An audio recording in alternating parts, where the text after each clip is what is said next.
Sacrificio, hizo Jesús, perfectos para siempre a los santificados. Para describir el sacrificio de Jesús, el escritor usa el tiempo perfecto, hizo perfectos.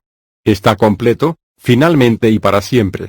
Nada precisa ser añadido y nada puede jamás ser quitado de él. Al describir la obra de santificación, por otro lado, el escritor usa un tiempo progresivo, los santificados. El tornarse santo es una apropiación etapa a etapa de lo que ya se nos ha hecho disponible por el sacrificio de Jesús. En este proceso, el Espíritu Santo, como lo indica su título, es nuestro consolador. El Espíritu Santo es realista en lo que respecta a nuestros fracasos. Gentilmente apunta a nuestros errores y pecados, y nos ayuda a cambiar. Hay veces en que puede convencernos de manera poderosa, pero nunca nos condena. Este realismo acerca de la lucha continua de los cristianos contra el pecado es presentado con toda su fuerza en el Nuevo Testamento. En Hebreos 3:13 el escritor dice, exhortaos los unos a los otros cada día ... para que ninguno de vosotros se endurezca por el engaño del pecado. Una vez más en Hebreos 12:2.1 el escritor habla sobre el lastre que nos estorba, vi. Y en el versículo 4, dice, aún no habéis resistido hasta la sangre, combatiendo contra el pecado. El tratar con el pecado es una pelea de vida o muerte. No es vergonzoso reconocer que el pecado todavía va en nuestras vidas. Por el contrario, nuestro gran peligro está en negarnos a reconocerlo, lo que nos deja sin preparación para resistir a las tentaciones cuando éstas vienen. Si el Espíritu Santo tuviese que esperar hasta que fuéramos perfectos para asumir su morada dentro de nosotros, sería como un profesor diciéndoles a sus alumnos, empezaré a enseñaros cuando hayáis aprobado vuestros exámenes. Sus alumnos le contestarían, pero, profesor, eso no es lo que precisamos. Necesitamos que usted empiece a enseñarnos ahora, para que aprendamos lo que nos hace falta para aprobar los exámenes. Ahora es cuando necesitamos al Espíritu Santo, para que podamos tener a nuestra disposición su ayuda para superar el poder del mal y obtener el estándar de Dios de la santidad. Un área particular de conflicto en la cual necesitamos la ayuda del Espíritu Santo es en tratar con los demonios. El Espíritu Santo no nos niega su ayuda si discierne que hay demonios dentro de nosotros. Por el contrario, Él ve nuestra necesidad más claramente que nosotros mismos, y nos da poder para expulsarlos. Porque tiene compasión de nosotros, está dispuesto a morar dentro de nosotros, y a trabajar con nosotros para establecer la victoria de Cristo sobre todo el poder del enemigo.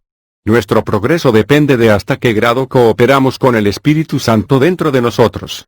Déjame enfatizar una vez más, el Espíritu Santo no viene a morar dentro de nosotros porque ya somos perfectos, sino que viene a ayudarnos para que lleguemos a ser perfectos.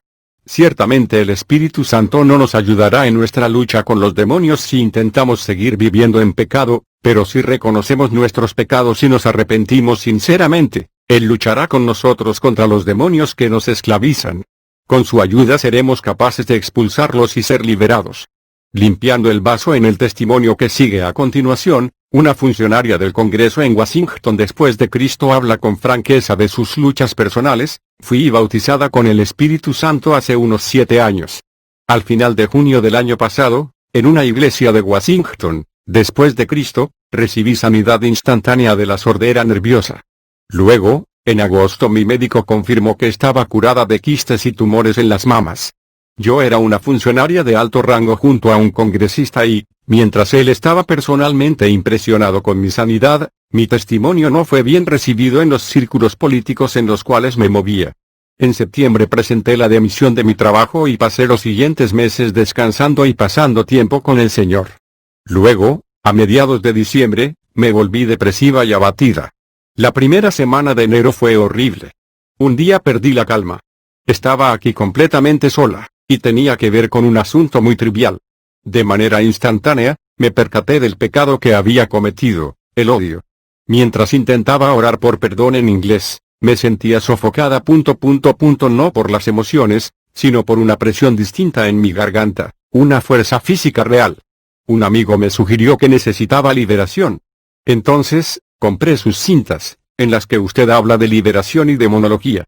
Siempre me he mantenido alejada de cualquier cosa concerniente a los espíritus, demonios, fantasmas y lo que sea, creyendo que si les dejara en paz, ellos ciertamente me dejarían en paz a mí. Simplemente no quería ningún trato con los espíritus y demonios. No obstante, escuché sus cintas acerca de la liberación. Tenía mi Biblia encima de la mesa y me mantenía al paso a medida que usted seguía las escrituras. Al final de la cinta, cuando usted dio las instrucciones a su clase, decidí seguirla yo también. Luego, usted empezó a orar por liberación, pero la cinta terminó de repente, y prácticamente lo último que dijo en la cinta fue, recuerda, Jesús es tu libertador. No sabía qué esperar ni qué hacer, así que mi oración al Señor fue que no sabía qué hacer, pero que puesto que Él era mi libertador, me estaba dedicando completamente a Él.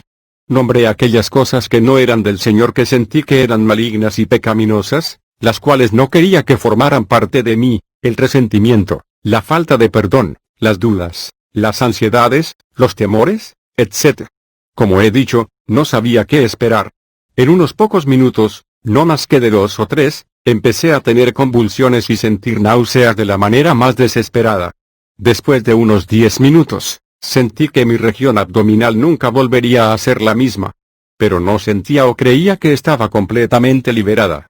Luego le pedí a los demonios o espíritus que dieran sus nombres y les ordené salir. Esto no aconteció. ¿Por qué? No lo sé. A continuación, pedí al Señor que me dijera si había más y cuáles eran sus nombres, de modo que pudiera pedir la liberación de ellos. El primero era suicidio, y la fuerza era terrible. Lo sentí desde abajo hasta arriba, en la extremidad de mi cabeza. Sentí algo de alivio, pero no completo. Le pedí al Señor que me dijera si había más, y me dijo que se trataba de un espíritu de sordera. La liberación de eso fue fantástica. Tardó más tiempo que cualquier otra cosa, y la fuerza de hecho empujó mi abdomen hacia mis espaldas, y sentí de manera física que se me desarraigaba el estómago con violencia, y en esto también sentí la presión en mi cabeza. Estoy completamente liberada, y desde entonces he conocido una paz maravillosa. Parte 4. Cómo reconocer y echar fuera demonios. El propósito de esta sección es ofrecer instrucciones prácticas para reconocer y tratar con los demonios. No se pretende que sea una guía completa del tipo cómo, ni tampoco es una normativa a seguir. No creo que sea posible divisar una guía o normativa que satisfagan las necesidades, al menos sé que yo no podría hacerlo. En vez de ello, al tratar con los demonios, necesitamos seguir el modelo de Jesús, quien dijo que Él por el Espíritu de Dios, echa fuera los demonios. Mateo 12:28. Jesús dependía del Espíritu de Dios para obtener discernimiento, dirección y poder. Solo podemos ser eficaces cuando de igual manera dependemos del mismo Espíritu Santo. Tras más de 30 años en el ministerio, aún me veo confrontado de vez en cuando por situaciones para las cuales no puedo hallar precedentes en mi experiencia anterior. Mi única seguridad estriba en, continua y conscientemente, reconocer mi dependencia del Espíritu Santo. Pero gracias a Dios que uno siempre puede depender de Él. El material en esta sección está sacado de 2 principales fuentes. En primer lugar, mi estudio de los modelos y ejemplos provistos por las Escrituras, y en segundo lugar, mi experiencia personal al tratar con muchas personas endemoniadas. En los 2 primeros capítulos, analizo las principales maneras en las que los demonios pueden ejercer su influencia sobre nosotros. Al final de los capítulos 18, 19 y 20, encontrarás testimonios personales de cristianos que se involucraron en tratar con los demonios. Si sigues por los capítulos subsiguientes, se supone que llegarás a un punto en el cual podrás identificar la actividad demoníaca en tu propia vida o en las vidas de otras personas con las cuales te preocupas. Habiéndola identificado, estarás preparado y equipado para tomar la acción apropiada. Finalmente, una palabra de advertencia. Nada de lo que digo en esta sección debe interpretarse como si se dejara implícito que no existe ningún lugar en nuestras vidas para la ayuda que podemos recibir de parte de la profesión médica.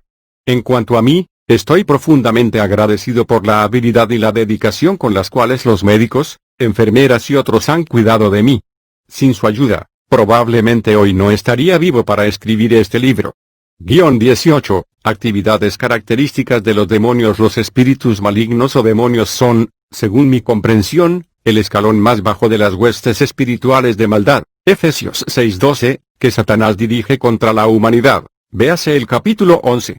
Tienen 3 propósitos principales, los cuales les fueron asignados por Satanás. El primero, atormentarnos y afligirnos. El segundo, impedir que conozcamos a Cristo como Salvador. Y si eso no funciona, el tercero, impedir que sirvamos a Cristo de manera eficaz.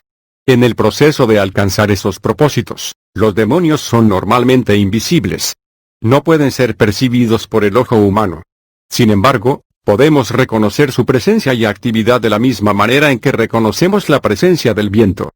En realidad, esta es una comparación apropiada porque tanto en el hebreo como en el griego la palabra espíritu es también la palabra para viento. Nunca vemos en realidad el viento, sino que vemos los efectos que el viento produce, el polvo que se levanta en las calles, las nubes viajando en los cielos, los árboles que se inclinan en una dirección, la lluvia siendo llevada de un lado a otro de nuestro campo de visión. Todas estas señales revelan la presencia y la actividad del viento. Así ocurre con los demonios. Normalmente no los vemos, pero sí reconocemos su presencia por ciertas acciones características. A continuación se detallan algunas de sus actividades más típicas. 1. Los demonios inducen. 2. Los demonios acosan. 3. Los demonios torturan. 4.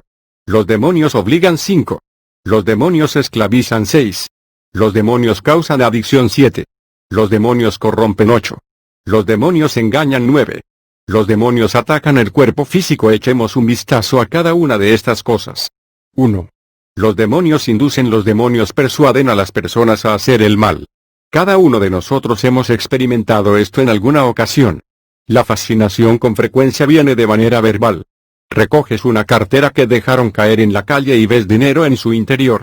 Entonces algo te susurra al oído: tómalo. Nadie jamás lo sabrá. Los demás harían lo mismo. Si se tratara de tu dinero, lo tomarían.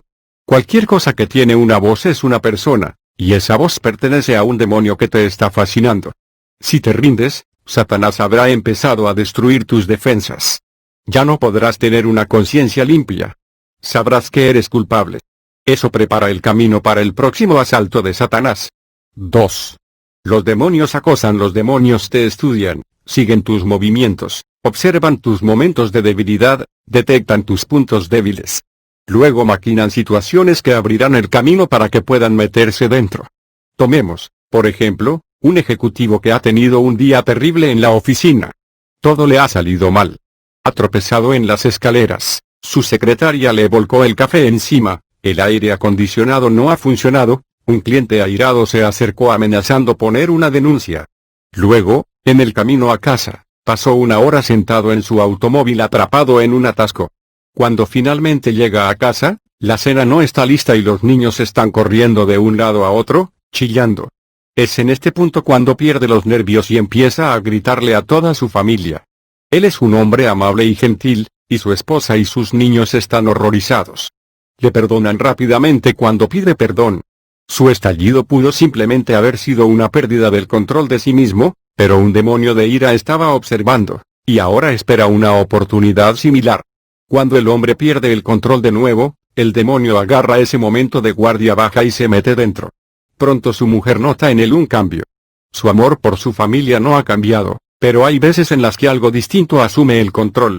Sus ojos revelan un brillo raro. Cuando el demonio de ira gana control, abusa de la familia, en realidad haciendo daño a aquellos a quien él más ama. Más tarde, está avergonzado y siente remordimientos y dice: no sé lo que me ha forzado a hacer eso. Este es solo uno de muchos ejemplos de cómo los demonios pueden acosar a una persona hasta que pueden encontrar un lugar o un momento de debilidad a través del cual pueden conseguir entrar. 3. Los demonios torturan. Jesús relató la parábola de un siervo cuyo amo le perdonó una deuda de muchos millones de dólares, pero que luego se negó a perdonar la deuda de solo unos cuantos dólares a un consiervo.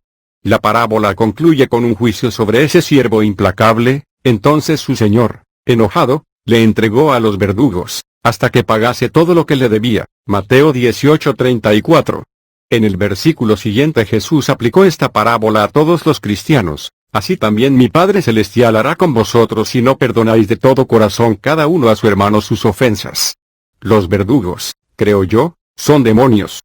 He encontrado cientos de cristianos que están en las manos de verdugos por una sencilla razón: la falta de perdón. Le han pedido a Dios perdón por la deuda incalculable por sus pecados. No obstante, se niegan a perdonar a otra persona por alguna ofensa, real o imaginaria. Después que Jesús había enseñado a sus seguidores el modelo de oración al que llamamos el Padre Nuestro, añadió solo un comentario: porque si perdonáis a los hombres sus ofensas, os perdonará también a vosotros vuestro Padre Celestial. Mas si no perdonáis a los hombres sus ofensas, tampoco vuestro Padre os perdonará vuestras ofensas. Mateo 6 2.14-15. Hay varias formas de tortura a las cuales podemos estar sujetos. Está, por ejemplo, la tortura física. Un ejemplo es la artritis: retuerce, tortura, incapacita, ata. No estoy sugiriendo que toda artritis tiene una causa demoníaca, pero llama la atención la frecuencia con que la artritis está en realidad asociada a una actitud interna de resentimiento, falta de perdón, amargura. En el capítulo 20 daré un sorprendente ejemplo de liberación de la artritis. Luego está la tortura mental. Una forma común es el temor de volverse loco. Me ha sorprendido el número de cristianos que están atormentados por este miedo. Frecuentemente tienen vergüenza de confesarlo a nadie. Como la fascinación por hacer el mal, este ataque demoníaco también puede asumir una forma verbal. Tu tía Luisa acaba de ingresar en un manicomio, y tu vecino ha sufrido un colapso nervioso. Y tú serás el próximo. Normalmente este temor es la obra de demonios acusadores que de manera continua bombardean la mente de la persona. Otra forma de tortura espiritual es una acusación interna que dice: has cometido el pecado imperdonable. Cuando una persona me dice que está siendo asediada por este pensamiento, siempre contesto: no pasa de una acusación de un espíritu de mentira. Si realmente hubieses cometido el pecado imperdonable, estarías tan endurecido que no te importaría. El hecho de que estás preocupado por ello prueba que no lo has cometido. 4. Los demonios obligan. Ninguna palabra es más característica de la actividad demoníaca que el término compulsivo. Detrás de la mayoría de las compulsiones está un demonio. Por ejemplo, fumar de manera compulsiva o el consumo compulsivo de alcohol o de las drogas. Está bien establecido que estas actividades producen una reacción química en el cerebro. Esto abre un sitio de debilidad en un área muy sensible a través de la cual los demonios pueden entrar fácilmente. Comer de manera compulsiva puede también ser demoníaco. Pero la glotonería es respetable. No podrás encontrar muchos alcohólicos en la iglesia contemporánea, pero sí encontrarás muchos glotones. El comer de manera compulsiva empieza con la pérdida del control de sí mismo. Luego, un día la glotonería se escurre y entra. Los cristianos con frecuencia no están dispuestos a reconocer que son comedores compulsivos, pero reconocer el pecado es el primer paso esencial hacia la liberación. Una vez, al final de un culto de liberación, una mujer se me acercó y confesó que tenía un demonio de glotonería. Cuando fue liberada, vomitó sobre la alfombra. Estaba avergonzada, claro está, y todo el mundo estaba preocupado por la alfombra. Más tarde me pregunté a mí mismo: ¿qué es más importante, tener una alfombra limpia y una mujer inmunda, o una alfombra inmunda y una mujer limpia? Existen muchas otras formas de compulsión. Una es la verborrea, el hablar de manera compulsiva. Hay muchas advertencias contra esto en las Escrituras. Por ejemplo, en las muchas palabras no falta pecado, mas el que refrena sus labios es prudente, Proverbios 10:19. El hablar de manera excesiva siempre terminará en alguna forma de pecado. Una vez más, el apóstol Santiago dijo que si alguno no refrena su lengua... la religión del tal es vana. Santiago 1:26. Si no has mantenido tu lengua bajo control, puedes haber abierto el camino para un demonio. Dos demonios que pueden agarrar esta oportunidad son el chisme y la crítica. Ambos se sienten en casa en los círculos religiosos. Todos necesitamos pararnos y hacernos un examen. ¿Hay cosas que simplemente hago de manera compulsiva? Podemos habernos acostumbrado tanto a nuestros hábitos que casi no nos percatamos de ellos. Sin embargo, pueden ser demoníacos. Tras una reunión de liberación, recibí una carta de una mujer que dijo: por primera vez en 25 años, he pasado una semana sin morderme las uñas. 5. Los demonios esclavizan. Tomemos un ejemplo de un área sobre la cual pocos en la iglesia hablan: el sexo. Supón que has cometido pecado sexual. Te arrepientes y cumples las condiciones de Dios para recibir el perdón. Sabes que no solo estás perdonado, sino también justificado como si nunca hubieras pecado, véase Romanos 8:30. Pero todavía tienes un intenso deseo de cometer el mismo pecado, a pesar de que lo odies. Estás seguro de que has sido perdonado, pero no eres libre, sino que estás esclavizado. Un ejemplo bastante común es la masturbación. Algunos psicólogos dicen que la masturbación es normal y saludable. No merece la pena porfiar acerca de ello. Yo simplemente sé que hay miles de personas, así hombres como mujeres, que se masturban y luego se odian a sí mismos por hacerlo. Cada vez que lo hacen, dicen, no lo volveré a hacer. Pero vuelve a pasar. Están esclavizados. En el capítulo 5 hablé de Roger, a quien Lidia y yo no fuimos capaces de ayudar. Años más tarde, mientras dirigía reuniones en varias partes del mundo, con frecuencia oía a las personas, hombres y mujeres, igualmente decir las mismas cosas que él decía: lo puedo sentir en mis dedos, lo siento hormiguear y se están quedando rígidos. Estoy muy agradecido al Señor porque he aprendido la respuesta. Ahora le digo a la gente en mis enseñanzas: puedes ser libre de la masturbación. Sacúdela y hazla salir de tus dedos hasta que puedas sentir que eres libre. A través de los años he visto a cientos de personas liberadas de esta manera del atormentador demonio de la masturbación. Déjame añadir que el matrimonio no resuelve necesariamente el problema de la masturbación, como hemos leído en el testimonio en el capítulo 14. Si cualquiera de los miembros de la pareja todavía tiene un demonio de masturbación, el demonio intentará conseguir para sí la satisfacción física que debería ser disfrutada por el otro miembro de la pareja. Esta es una razón por la cual la relación sexual en algunos matrimonios no provee la satisfacción sexual que cada miembro debería esperar.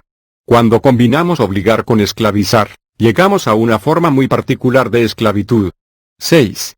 Los demonios causan adicción. He descubierto que una adicción es con frecuencia como una rama que crece a partir de otra más grande. Para ayudar a las personas, puede que tengamos que ir y mirar debajo de la adicción y descubrir la rama más grande a partir de la cual crece. Dos ejemplos comunes son la continua frustración personal y una profunda necesidad que no se está satisfaciendo.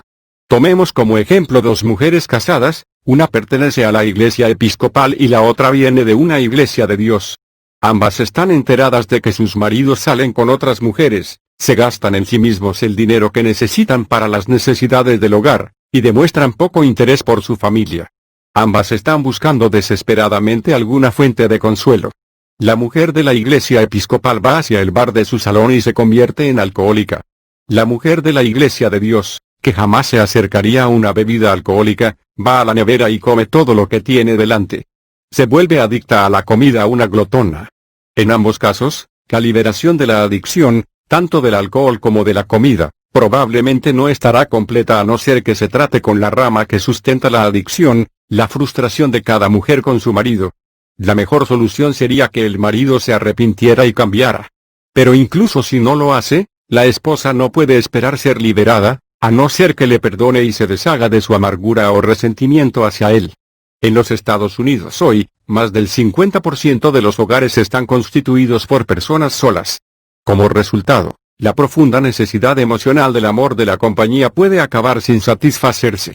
Si una persona se siente traicionada y desechada por uno de los padres, su pareja o un amigo, podrá volverse a un perro o a un gato, o a otro animal de compañía. Los animales son, con frecuencia, más fieles que los humanos, signo de exclamación abierta, y también menos exigentes. Esta necesidad de compañía puede resultar en un extraño tipo de adicción. Algunos años atrás Ruth conoció a una mujer cristiana en Jerusalén llamada Joana, a quien no le quedaban parientes vivos, excepto 17 perros en su casa.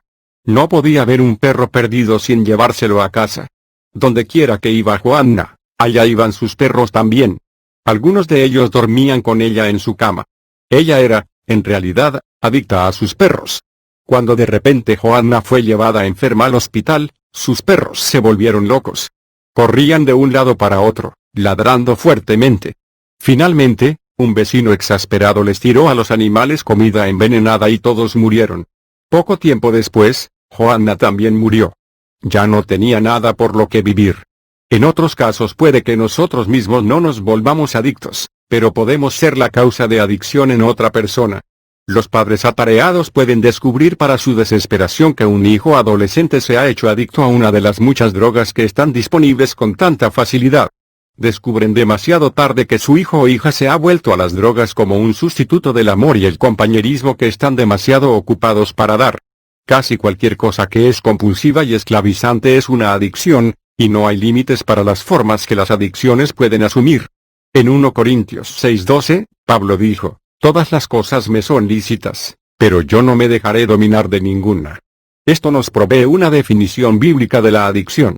Una persona es adicta cuando se ha dejado dominar por el poder de cualquier cosa que no sirve de ayuda. Creo que las adicciones, definidas de esta forma, son casi siempre demoníacas. Al intentar resolver sus problemas, a veces las personas cambian una adicción por otra. Con frecuencia acontece, por ejemplo, que una persona deja de fumar e inmediatamente gana demasiado peso. Es que ha cambiado la nicotina por la glotonería. La pornografía es un trágico ejemplo de adicción. El hombre esclavizado por la pornografía se encuentra compelido a sintonizar aquellos canales de televisión que satisfagan al demonio que lleva dentro. No puede pasar delante de un escaparate de revistas o videos en una tienda sin que le atraigan como un imán. Un pastor me dijo, cuando viajo, el demonio me despierta a las 2 de la madrugada, cuando ponen las películas X. Tengo que sintonizar ese canal. No puedo controlarme. Todo su cuerpo se convulsionó cuando salió el demonio, pero algunos años más tarde me dijo que era completamente libre. La televisión es una adicción que casi nunca se reconoce. Algunas personas no pueden entrar en una habitación sin encender la tele. No se trata de una acción razonada. Esas personas no tienen ninguna idea de lo que quieren ver. Se acercan al televisor sin pensar, así como un alcohólico va por una bebida. A largo plazo, los resultados sociales de la adicción a la televisión pueden ser incluso más desastrosos que los del alcoholismo. Más recientemente, la World Wide Web, la red, está generando adicciones. Las personas han sido clasificadas como adictas porque se apartan de la sociedad y por la pérdida de control. Los psicólogos han descubierto que entre los adictos están grupos tan variados como amas de casa, trabajadores de la construcción y secretarias. Los efectos colaterales van desde la caída vertiginosa del rendimiento en el trabajo hasta los matrimonios rotos. Algunas formas de adicción no tienen ningún nombre reconocido.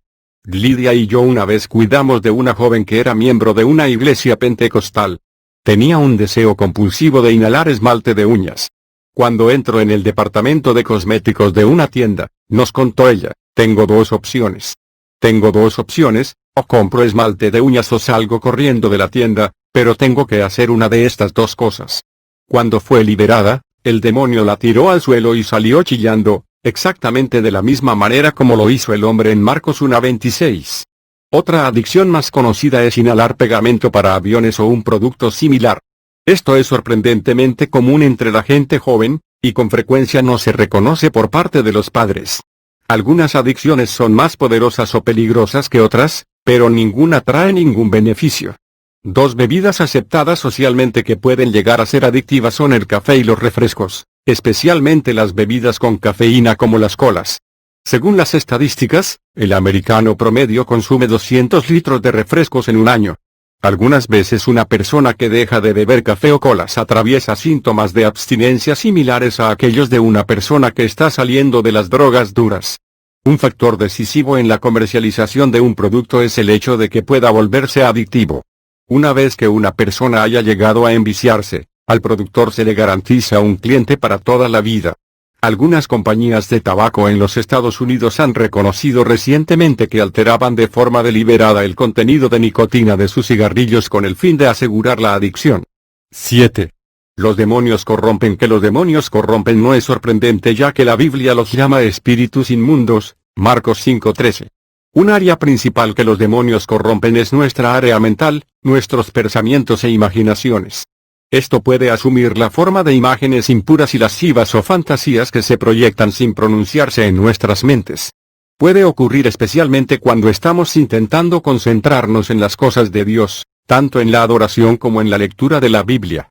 Cualquier impulso fuerte y lascivo en tales momentos es, con casi toda seguridad, demoníaco. Los demonios se oponen a nuestra comunión con Dios. Otra área de la personalidad regularmente corrompida por los demonios es la del habla. Muchos hombres, y mujeres, e incluso algunos niños, no pueden hablar 3 frases sin usar palabras obscenas o el lenguaje blasfemo. Por 5 años y medio en el ejército británico durante la Segunda Guerra Mundial, estuve rodeado de hombres como esos. La verdad es que, hasta que el Señor me salvó, yo mismo era uno de ellos. Ese fue un elemento más de la liberación poderosa y sobrenatural que recibí cuando fui salvo.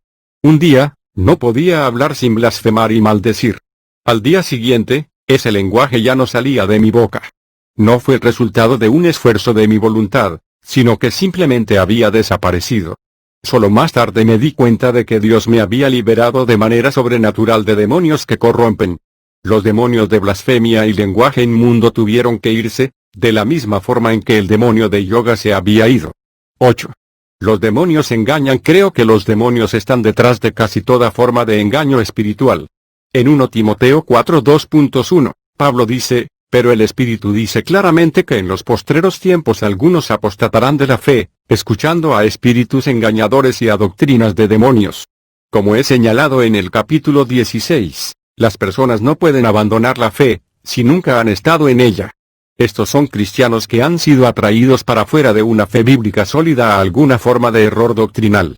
El engaño espiritual, creo yo, es el mayor peligro singular que amenaza a los cristianos en estos últimos tiempos. Y detrás de cada forma de engaño está el demonio correspondiente. Cualquier doctrina que se desvía de la santidad de Dios, o que ataque a la persona, la naturaleza y la obra de Cristo, o que mine la autoridad de las Escrituras, es demoníaca. Hemos echado un vistazo, en el capítulo 16, al engaño de predicar otro Jesús. Ya en el primer siglo Judas consideró necesario exhortar a los cristianos de su día que contendieran ardientemente por la fe que ha sido una vez dada a los santos. Judas 3. La necesidad de la contención ardiente ha aumentado exponencialmente desde el tiempo de Judas. El engaño demoníaco, sin embargo, va más allá de las distorsiones o aberraciones de la fe cristiana. Incluye todas las religiones, sectas o filosofías que dejan a un lado cualquiera de las grandes verdades centrales de la Biblia, especialmente cualquier cosa que se refiera a Jesucristo. Tenemos que recordar que los demonios están siempre intentando esconder o distorsionar quién es Jesús. Otra manera en la que el engaño demoníaco se manifiesta es haciendo que los cristianos imiten el comportamiento de los animales. A esos demonios los llamo espíritus animales. En el capítulo 9 describí cómo varios espíritus animales se manifestaban en nuestras reuniones en Zambia. Esas manifestaciones ocurren en las iglesias en naciones más civilizadas también, y se atribuyen al Espíritu Santo. Como ilustración, déjame reproducir de forma breve una carta que recibí en 1996 de un amigo que pastorea una iglesia pentecostal predominantemente blanca en Sudáfrica. Describiendo un movimiento que se había desarrollado en su zona, escribió: dentro de un corto espacio de tiempo, salió un hermano de ese movimiento, quien, junto con su iglesia, lo llevó todo a un comportamiento bizarro e inmundo.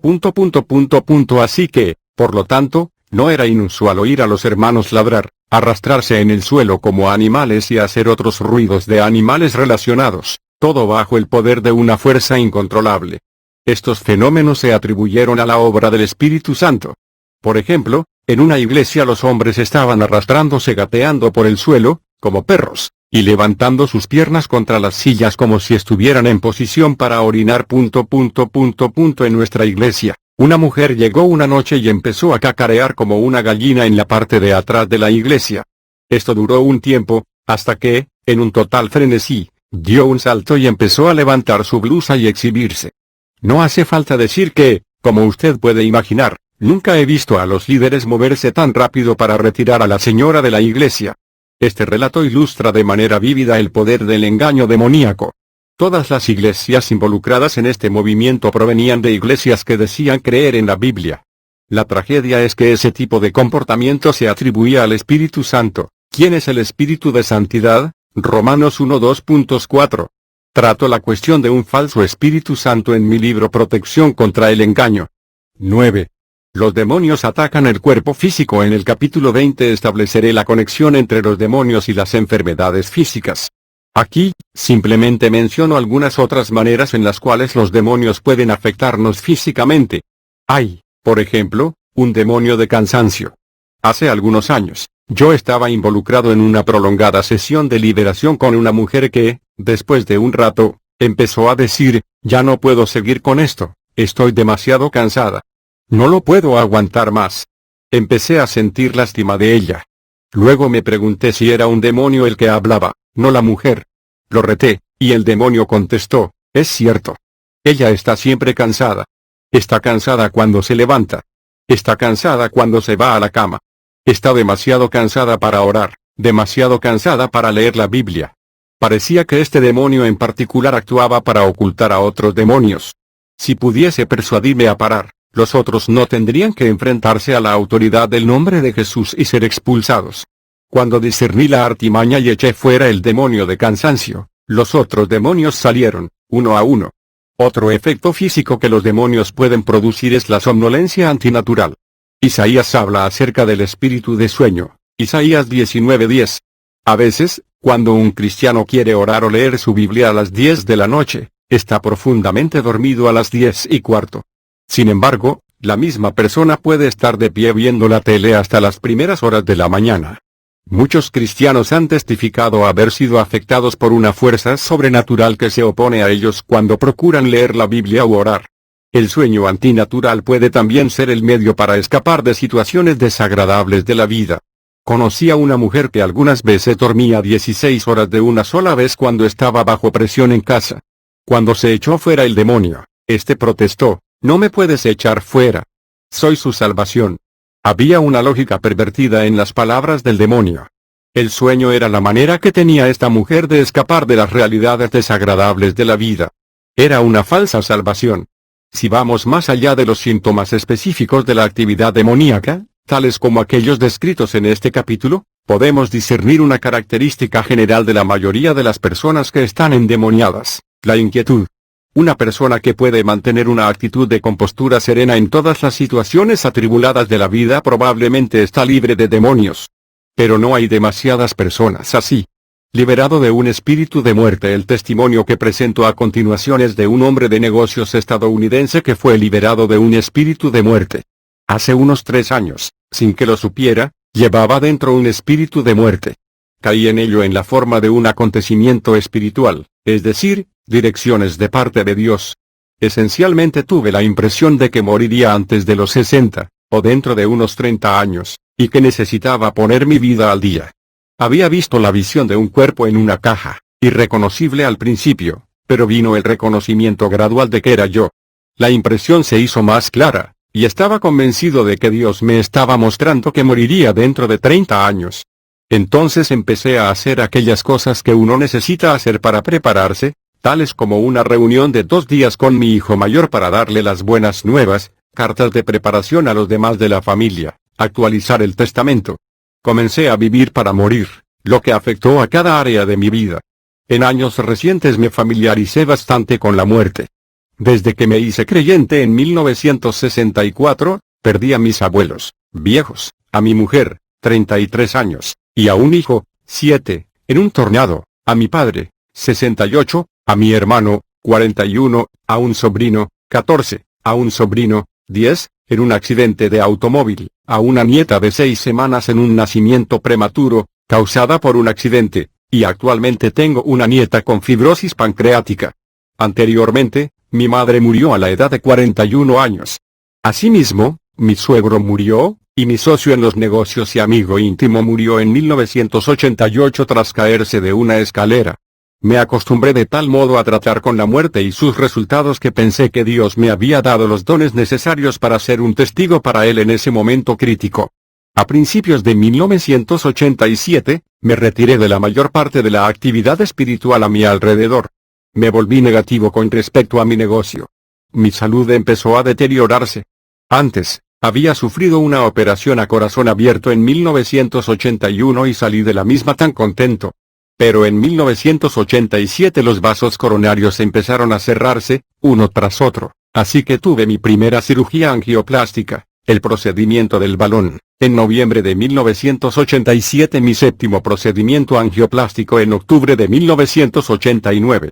El 18 de octubre de 1989, me sometí a una operación a corazón abierto por segunda vez.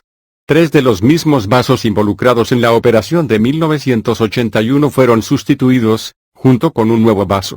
El verano pasado, habíamos hecho la inscripción para tu conferencia que empezó el 19 de noviembre, 1989. Terek, cuando empezaste a hablar del espíritu de muerte, vino sobre mí la revelación espiritual como si fuera una bofetada en la cara.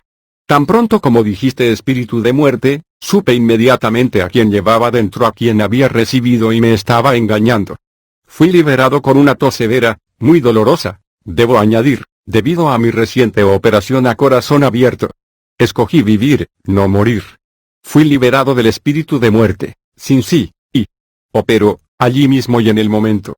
Asimismo, cuando empezaste a hablar sobre las maldiciones, me convencí de que mi familiaridad con la muerte no era ningún accidente, sino que se debía a una maldición que estaba siendo pasada a mis hijos y a los hijos de mis hijos.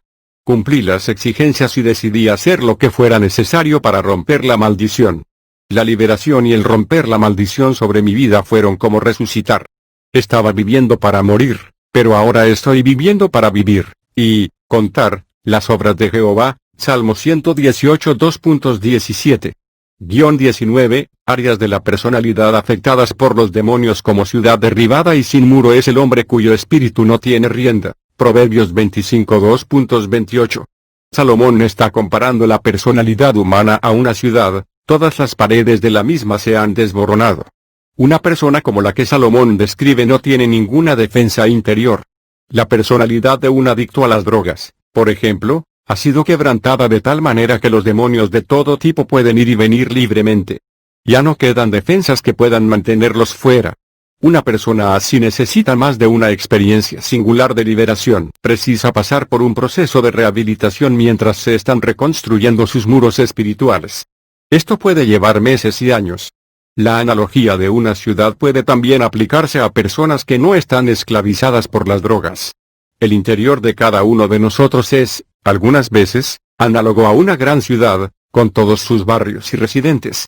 He vivido durante un tiempo en Chicago, por ejemplo, la cual tiene muchas áreas principales, tiendas de departamentos y tiendas de moda, terminales de tren y autobús, instituciones bancarias y comerciales. Una calle era frecuentada en gran manera por prostitutas y homosexuales. Había también vecindarios cuyos residentes eran principalmente polacos, suecos o judíos. Había, además, áreas residenciales caras y zonas de barrios bajos.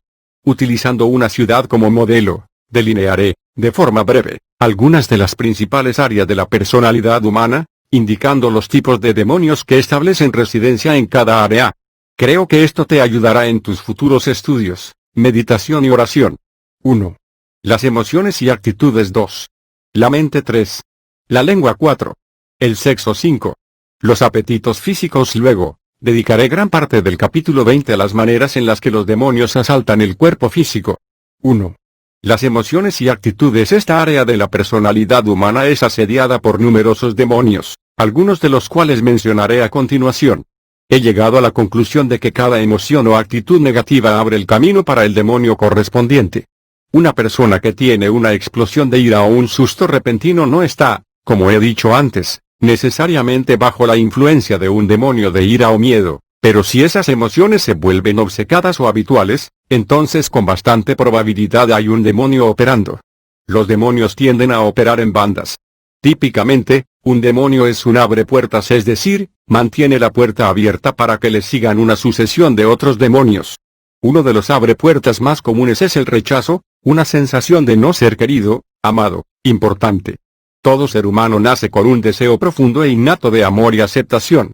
Cuando esto está ausente, el corazón sufre una herida interna. He discutido algunas de las posibles causas en el capítulo 13.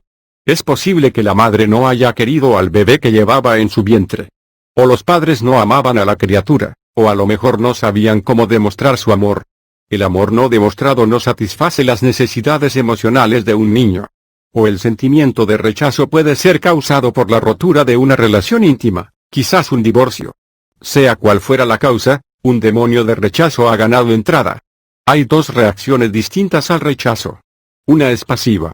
Una persona se rinde a esta condición y va por la vida con ella, pero se vuelve más y más infeliz y retraída. La otra reacción es agresiva. En este caso la persona responde y lucha, adoptando una actitud de me da igual y desarrollando un cascarón de dureza exterior. Si la reacción de la persona al rechazo es pasiva, la pandilla que fuerza su entrada a través de esta puerta incluye algunos o todos los siguientes: la autocompasión, la soledad, la tristeza, la depresión, la desesperación y finalmente el suicidio. Virtualmente todo suicidio, creo yo, está motivado por un demonio. Es obvio que un demonio de suicidio no entra porque una persona ya se ha matado, sino que viene para llevar a la persona al suicidio. Esto es normalmente verdad cuando se trata de un espíritu de asesinato. No entra porque una persona ya haya cometido un asesinato. Más bien, entra para llevar a la persona a cometerlo. Recuerda que la Biblia define el asesinato principalmente como una actitud interna. Todo aquel que aborrece a su hermano es homicida. 1 Juan 3:15. Una mujer que ha tenido un aborto casi con seguridad tiene un demonio de asesinato, incluso si no se ha dado cuenta de que estaba tomando una vida humana. Probablemente no puede liberarse hasta que confiese su pecado y se arrepienta. Esto es verdad, con frecuencia, también con aquellos que le hicieron posible abortar a la criatura. Por otro lado, si la reacción de una persona al rechazo es agresiva, ella abre la puerta a una cuadrilla que incluye la ira, el odio, la rebelión, la brujería, la violencia y el asesinato familiar. Ya me he referido a 1 Samuel 15:23, porque como pecado de adivinación, o brujería, es la rebelión. Cuando las personas se abren a la rebelión, es probable que siga la brujería. Esto está bien ilustrado por muchos jóvenes americanos en los años 1960, quienes se rebelaron y, casi sin excepción, terminaron en el ocultismo.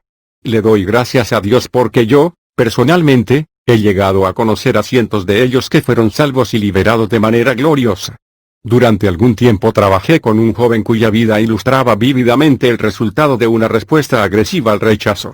Cuando tenía alrededor de 15 años, su madre dijo algo que provocó que a él le diera la impresión de que su madre no tenía ningún interés en él.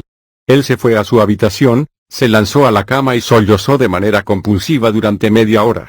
Luego, cuando se acercó a su madre, la miró a la cara y dijo, «Te odio». Después de eso, empezó a tomar drogas, y muchos demonios entraron en él. Se convirtió en el líder de una famosa banda en una importante ciudad americana. A Dios gracias, porque este no fue el final de la historia. Cuando encontró a Jesús, fue liberado y transformado de manera maravillosa. Él llegó a ser un ministro y ayudó a muchos otros a liberarse de las drogas y de los demonios. 2. La mente es, probablemente, el principal campo de batalla de la personalidad humana. Algunos de los demonios característicos son la duda, la incredulidad, la confusión, el olvido, la indecisión, el compromiso, el humanismo y la locura. Usualmente, las personas que dependen principalmente de sus habilidades mentales son las que más se abren a este tipo de ataque demoníaco. Me acuerdo de un ministro afable y de buenos modales, de una denominación de línea tradicional que vino a mí para buscar consejo. Después de que habíamos hablado, dije, «Creo que tu problema es el compromiso». Él contestó, «Sí, ese siempre ha sido mi problema». Dije, «Podría ser un demonio». Cuando oramos por liberación, el demonio se mostró sorprendentemente fuerte. En realidad, le tiró de un lado a otro de mi oficina hasta que finalmente salió. En otra ocasión, un candidato al Ph.D., procedente de las universidades Ivy League, que vino a una conferencia donde yo enseñaba. Christopher había oído algo acerca de mi ministerio de liberación, pero había prometido antes de la conferencia que saldría exactamente como había venido. Asistió a mis reuniones y observó todo lo que pasaba, pero haciendo justicia a su promesa, se fue exactamente como había venido. Sin embargo, mientras estaba en el avión, volviendo a la escuela, experimentó un dolor tan intenso en su cabeza que verdaderamente pensó que iba a morir. En su agonía empezó a orar, y el Señor le mostró que se trataba de un demonio de duda. Además de eso, se dio cuenta de cuándo el demonio había entrado en él. Un compañero de estudios, burlándose del Christopher por ser cristiano, le había dicho, ¿realmente crees que Cristo alimentó a 5,000 personas con 5 panes y 2 peces? Christopher había contestado, pues, si Cristo realmente lo hizo o no, no es importante. No afecta mi fe en él. Eso, se percató, había abierto la puerta al demonio de la duda. En su agonía, Christopher clamó al Señor por liberación. Entonces sintió como el demonio salía a través de su oreja. Volviéndose a la mujer que se sentaba a su lado, una completa extraña, dijo, creo que Jesús alimentó a 5,000 personas con 5 panes y 2 peces. Christopher había tropezado en un principio vital, si hemos abierto la puerta a un demonio por decir la cosa equivocada, necesitamos cancelar la cosa equivocada diciendo la cosa correcta. Pedro negó a Jesús 3 veces, pero tras la resurrección, Jesús llevó a Pedro a desdecir su negación, afirmando al Señor 3 veces que le amaba. Véase Juan 21 2.15-17. 3. La lengua. Un demonio que en el área de la mente o de la lengua es un espíritu de mentira. Puede hablarle a la mente de la persona o a través de la lengua de la persona. Como ejemplo de lo primero, me acuerdo de una mujer que vino a mí para conseguir ayuda, protestando: «He estado buscando la salvación durante 6 meses, pero simplemente no puedo ser salva». Le pedí que me dijera a qué iglesias estaba asistiendo. Cuando las mencionó, reconocí que todas predicaban un mensaje sano y bíblico de salvación. Sin decirle nada a la mujer, pero en voz baja y en el nombre de Jesús, até al espíritu que estaba hablándole a su mente, diciéndole que Dios no la amaba y que no podía ser salva. Luego la guié en una simple oración por salvación. Inmediatamente llegó a la seguridad de la salvación, la cual, que yo sepa, nunca ha perdido.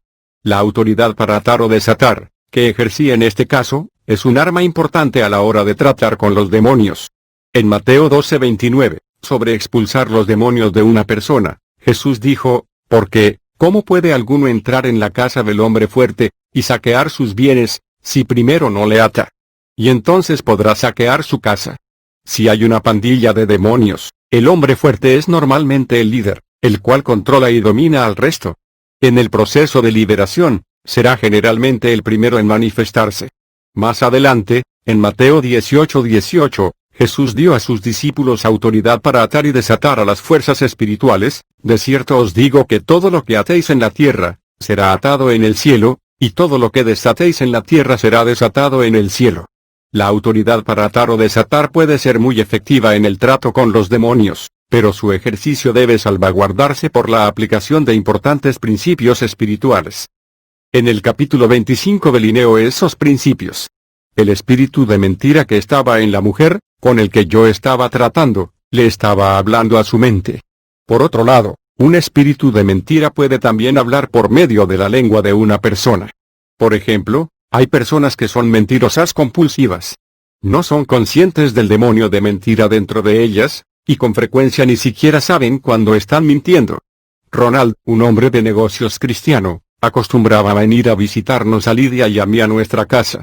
Mientras se sentaba en nuestro salón, su conversación se hacía cada vez más interesante y cada vez más improbable. Después de un tiempo mi cabeza empezaba a dar vueltas.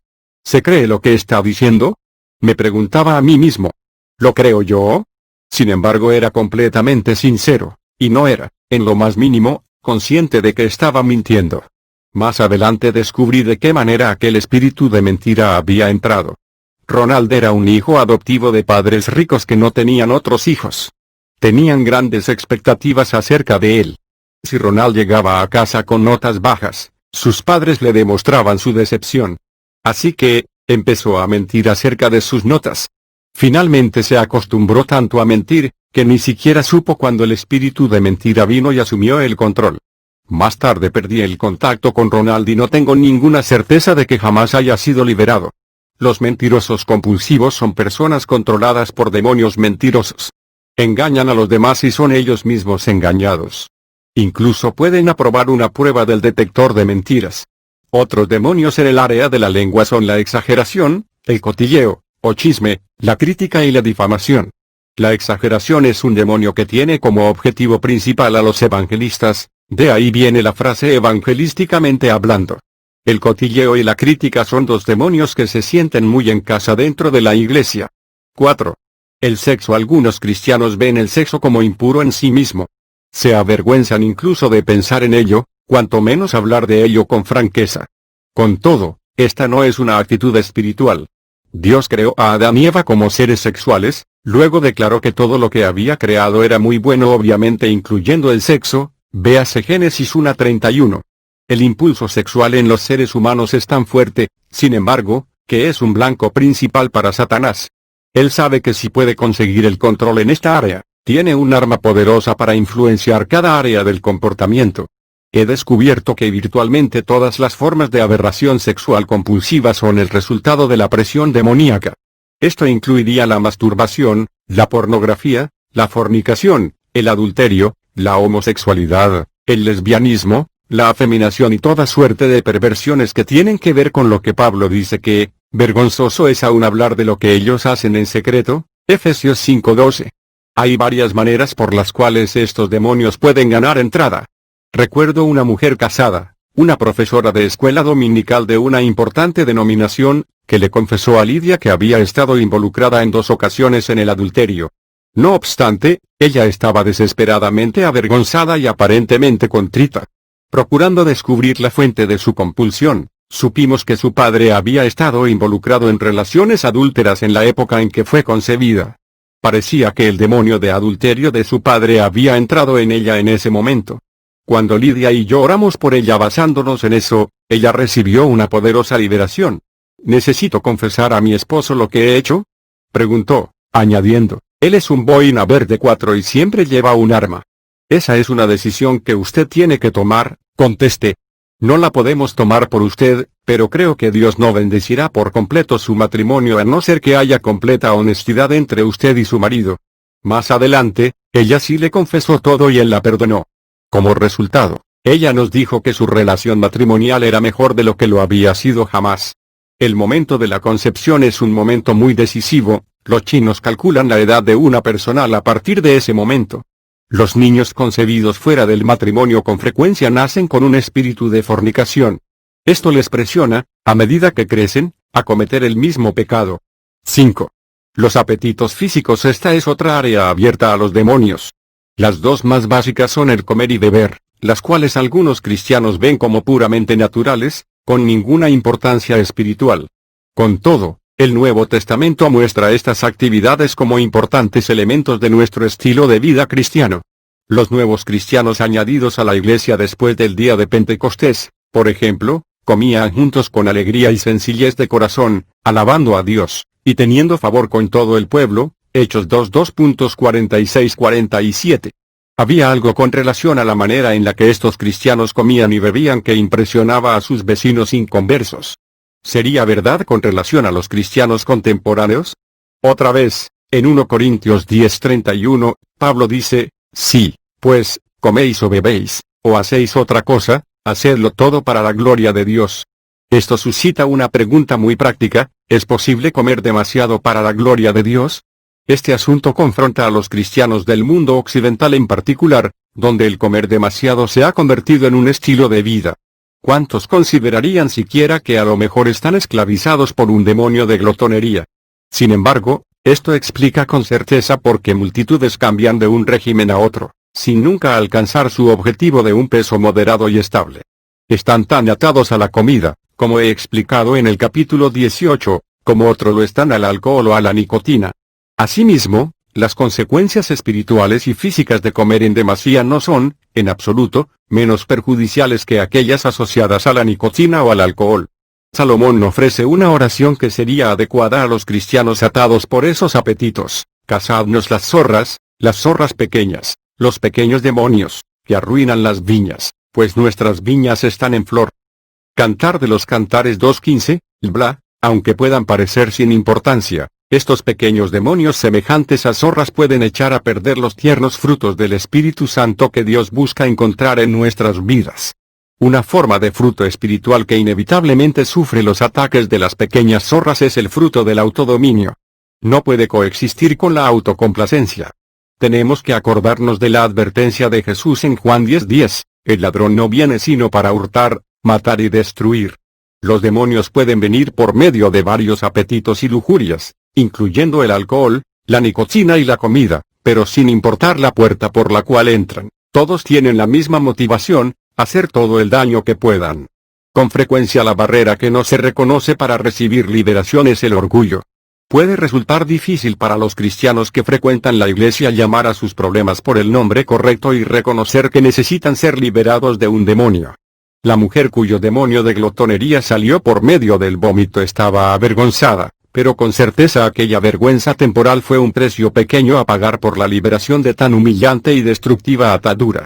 Además de estos deseos de la carne, están también los deseos de los ojos. 1 Juan 2:16.